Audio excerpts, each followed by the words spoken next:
For most of my life, I held on to the belief that trust was the very foundation of any relationship.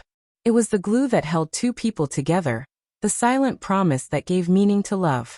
With her, I thought I had it.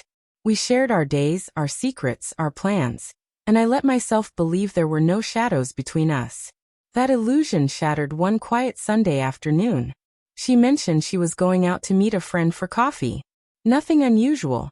She had her own life, her own people, and I never wanted to be the kind of man who hovered or controlled. Just Amy, she said casually as she slipped out the door. I didn't think twice. But as the hours stretched on, something inside me began to stir. Amy was never the type to vanish into silence. My messages went unread. My call went unanswered. I told myself to stop overthinking, to not let doubt poison me. Yet the unease gnawed at me until I couldn't sit still. By late afternoon, I stepped outside needing air, and somehow my walk led me to the little coffee shop we both loved. The familiar scent of roasted beans hit me the moment I walked in. A comfort that quickly turned to a gut punch when my eyes found her. She was in the corner booth, her head tipped back in laughter at something the man across from her had said. They sat close, far too close. Her hand lay on the table, just inches from his, the distance alive with a magnetic pull.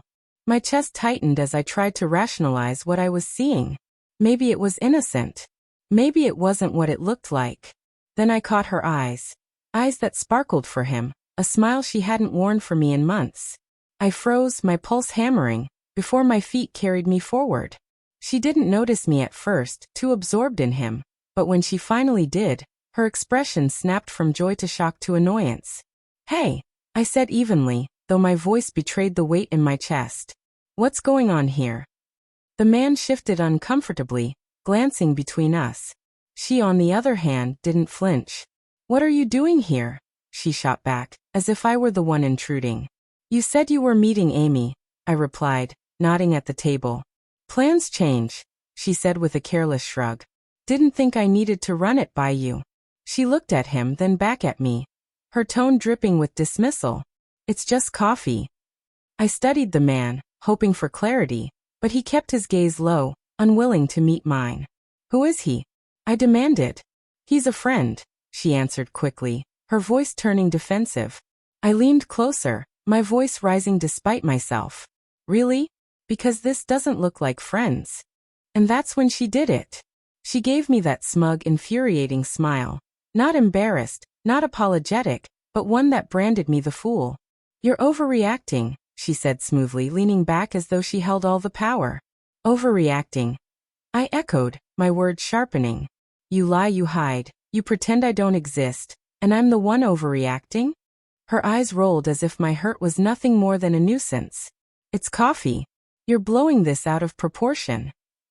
My voice dropped to a whisper, heavy with disbelief. "It's never just coffee. It's the secrecy, the lies, the way you look at him like I've already disappeared." For the briefest instant, her mask cracked, and in that flicker I saw the truth I had been dreading. She didn't care. Not about my pain, not about the bond one thought we shared. Something inside me hardened. "You're right," I said, straightening, stepping back from the table. Her eyes narrowed. "What does that mean?" "It means it's not my problem anymore," I told her. Her voice chased me as I turned toward the door. "Seriously, you're leaving over this?" I stopped, turned, and met her gaze one last time. "No. I'm leaving because you don't respect me. Because loyalty means nothing to you. I won't live as a ghost in my own relationship." She didn't come after me. She didn't call out an apology. She sat there smirking, mocking the wreckage she had caused, as though my heartbreak was her entertainment. The days that followed dragged like years. I replayed that moment in my head again and again, asking myself if I had made the right choice, wondering if I should have fought harder to hold on to what we had. But beneath the noise of regret, I knew the truth. She had chosen her path long before that coffee shop. I was only late in seeing it. Walking away tore me apart, but staying would have destroyed me. I deserve more than lies disguised as love. I deserve someone who values honesty, who respects the heart I give. And though the road ahead feels uncertain, for the first time in a long while, I feel like I'm finally heading towards something real. Something better.